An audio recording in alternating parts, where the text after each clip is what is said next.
Танец, мастацтва візуальнае і захапленне ад кадрылі ці шляхетнага вясельнага ў немалой ступені залежыць ад вобразаў артыстаў.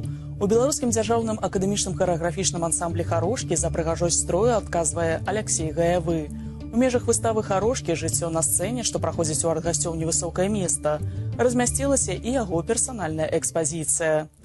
Па шчырасці, выстава твораў Алексея Гаявога – гэта не толькі партрэты, пейзажы, іканапісы, графічныя замалёўкі.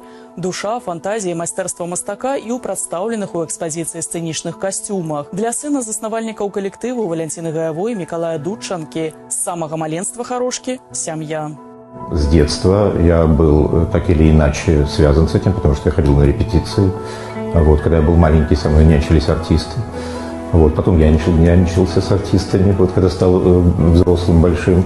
А потом я пришел в «Харошки» не как художник по костюму, а как помощник и соратник Валентины Ивановны. Валентина Ивановна как-то сказала: если бы не ты, «Харошек» бы не было. Для меня это аргумент.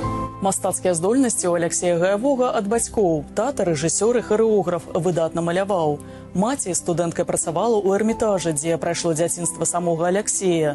Таму іншага шляху, акрамя як стаць мастаком, ён для сябе не бачыў. Я закончил монументальное декоративное отделение Академии художеств нашей.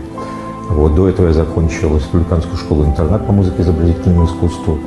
И как художник-монументалист я считаю, что труд художника-монументалиста очень универсальный. То есть художник может сделать все. Все, что жизнь требует от него, он делает. И мне тоже пришлось делать многое. Я занимался керамикой, я занимался интерьерами, я занимался иконописью и занимаюсь живописью, естественно, мозаики, витражи, росписи, графиты. Чего только мне не приходилось делать. Прыхільнікі «Харошак» добра знаёмыя з талентам Алексея Гаявога ствараць унікальныя вобразы артыстаў. Рэдкая магчымасць пазнаёміцца з іншымі праявамі яго творчасці. Выстава «Харошкі. Жыццё на сцэне» у арт-гасцёўні «Высокае места».